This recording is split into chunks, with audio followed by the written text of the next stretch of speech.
আসসালামু আলাইকুম। Hello viewers, কেমন আছেন সবাই? আশা করি সবাই ভালোই আছেন। আজকে আমি আপনাদের দেখাবো জন্ম নিবন্ধনের জন্য কিভাবে আবেদন করতে হয়। তো চলুন আমরা প্র্যাকটিক্যালি দেখি। তার আগে ছোট্ট একটা রিকোয়েস্ট করি, যদি আপনি আমার চ্যানেলে নতুন এসে থাকেন তাহলে দয়া করে আমার চ্যানেলটা সাবস্ক্রাইব করবেন, পাশে থাকা বেল বাটনটা ক্লিক করে রাখবেন লেটেস্ট ভিডিও সবার আগে পাওয়ার জন্য।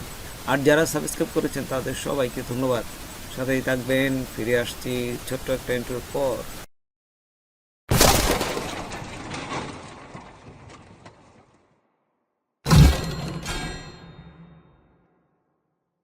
তো প্রথমেই দেখুন, এই গুগলে এসে লিখবেন BDRIS একটু ফাঁক দিয়ে gov.bd।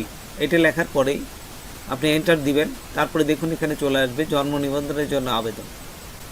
আপনারা যদি অন্য কোনো আবেদন করতে চান, তথ্য বা আবেদন করতে চান, যেমন জন্ম নিবন্ধন সংশোধনের জন্য এইখানে ক্লিক করবেন।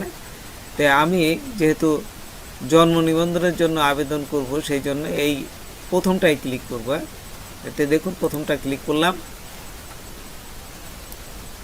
আমি স্থায়ী ঠিকানা এখানে ক্লিক করব। আপনারা জন্মস্থানও দিতে পারেন। আমি স্থায়ী ঠিকানা দিয়ে এই যে পরবর্তীকাল, এখানে দেখুন পরবর্তী, এইখানে ক্লিক করবেন। ক্লিক করার সাথে সাথে দেখুন এইখানে আপনার নামের প্রথম অংশ বাংলায় দিবেন। তারপর এই যে নামের প্রথম অংশ ইংরেজিতে দিবেন, জন্ম তারিখ দিবেন। তারপর এখানে নামের শেষ অংশ বাংলায়, নামের শেষ অংশ ইংরেজিতে। এই যে দেখুন আমি ঠিক যেভাবে দিচ্ছি ঠিক এইভাবে দিবেন। তারপরে জন্ম তারিখটা দিবেন এখান থেকে।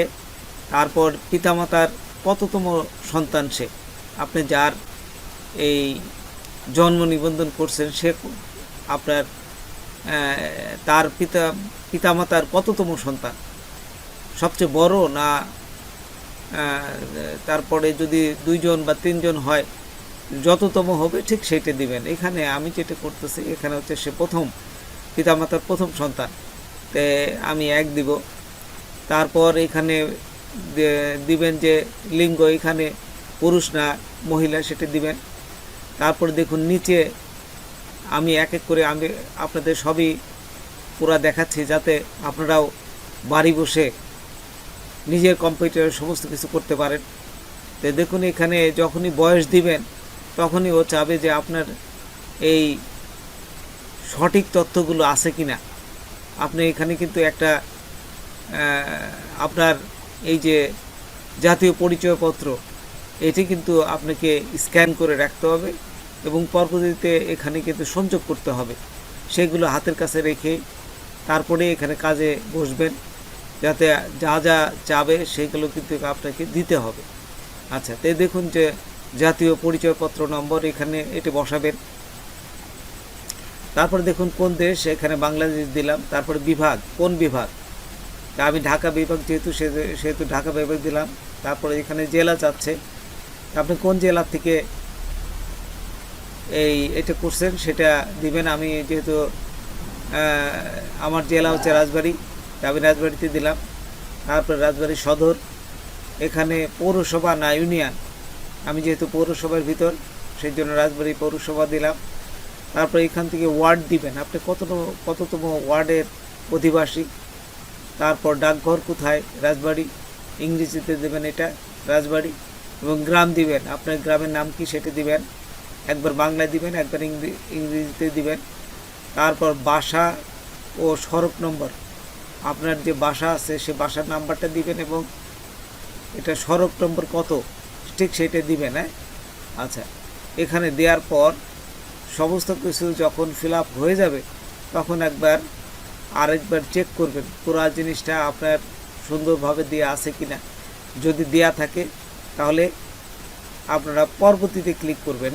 দেখুন এই পাশে বাম পাশে আপনারা বাংলায় লিখবেন এবং ডান পাশে ইংরেজিতে লিখবেন।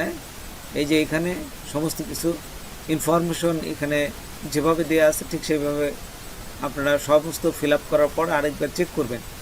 চেক করার পর এই যে পরবর্তীতে ক্লিক করবেন। আমি দেখুন পরবর্তীতে ক্লিক করার সাথে সাথে এখানে কিন্তু পিতার তথ্য চাচ্ছে, মাতার তথ্য চাচ্ছে। আপনাদের পিতার যদি জন্ম নিবন্ধন থাকে তাহলে দিবেন।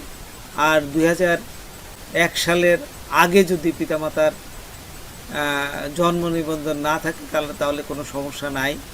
কিন্তু 2001 সালের পরে যারা এই জন্ম নিবন্ধন করছেন তাদের পিতামাতার অবশ্যই আইডি কার্ড লাগবে এবং জন্ম নিবন্ধন লাগবে। যেহেতু আমি অনেক আগের এই আইডি কার্ড করছি, অনেক আগেকার এই জন্ম নিবন্ধন করছি, সেই জন্য অনেক আগের যদি এই জন্ম নিবন্ধন যেটা সেটা না থাকলেও চলবে। সেই পিতার নাম বাংলায় দেব এবং মাতার নাম বাংলায় এবং ইংরেজিতে, এবং জাতীয় পরিচয়পত্র যদি আগে না থাকে তাহলে কোনো সমস্যা নাই। তো দেখুন আমি জাস্ট এইটুকু ফিল আপ করতেছি, এই যে বাংলাদেশি দিলাম আর এগুলো কিন্তু ফিল আপ করলাম না। তারপরে পরবর্তীতে ক্লিক করলাম, তারপর এখানে চলে আসছে দেখুন স্থায়ী ঠিকানা এবং জন্মস্থানের ঠিকানা। তা আপনারা এখানে টিক চিহ্ন দিলেই, যেহেতু আগে আমি লিখে দিয়েছি, এটা কিন্তু ফিল আপ হয়ে যাবে। দেখুন এখানে এই যে দেখুন সুন্দরভাবে কিন্তু এটা আগেরটা ফিল আপ হয়ে গেছে, আর কিছু করতে হবে না। তো স্থায়ী ঠিকানা যদি একই হয় তাহলে স্থায়ী ঠিকানা দিবেন, আর যদি স্থায়ী ঠিকানা বর্তমান ঠিকানা যদি একই না হয় তাহলে কিন্তু এখানে লিখে দিতে হবে। আমার যেহেতু একই, আমি এখানে টিক চিহ্ন দেব। টিক চিহ্ন দিলেই কিন্তু এটা এখানে দেখুন সমস্ত কিছু আগের তথ্যগুলো চলে আসবে এখানে।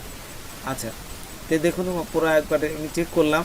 চেক করার পরে আমি এই স্থায়ী ঠিকানা ও বর্তমান ঠিকানা একই আমার, তো এইখানে ক্লিক করব। এখানে ক্লিক করার পর দেখুন এই তথ্যগুলো কিন্তু যে তথ্যগুলো আছে এই তথ্যগুলো নিচেরটাও একেবারে পুরো একই রকম ফিল আপ হয়ে যাবে। তো একটু খেয়াল করবেন। তারপর আপনারা পরবর্তীতে ক্লিক করবেন। তারপর দেখুন এখানে এই যে পিতামাতা ব্যতীত অন্য কেউ হইলে, তার মানে যদি আপনার পিতামাতার এই জন্ম নিবন্ধন করেন তাহলে অবশ্যই আপনি পিতামাতার আপনার উপস্থিত যদি না থাকে তাহলে আপনি যেহেতু করেন তাহলে আপনার এখানে এই জন্ম নিবন্ধন নাম্বার দিবেন, জাতীয় পরিচয়পত্র নাম্বার দিবেন, জন্ম তারিখটা দিবেন, আর তারপরে আপনার নামটা আপনি চলে আসবে। এই যে আবেদনকারীর নাম, এখানে কিন্তু যদি আপনি এই জন্ম নিবন্ধন নাম্বার দেন, জাতীয় পরিচয়পত্র নাম্বার দেন এবং জন্ম তারিখ দেন, তাহলে আপনার নাম আপনি চলে আসবে এখানে। তারপর এখান থেকে আপনি কিছু সংযুক্ত করবেন। অবশ্যই আপনার জাতীয় পরিচয়পত্র এই স্ক্যান করে রাখবেন, আগে স্ক্যান করে রাখবেন। আর যদি আপনাদের ওই ডাক্তারি কোনো সার্টিফিকেট থাকে জন্ম নিবন্ধনের জন্য সত্যায়িত কোনো কপি, সেটাও সংযুক্ত করবেন।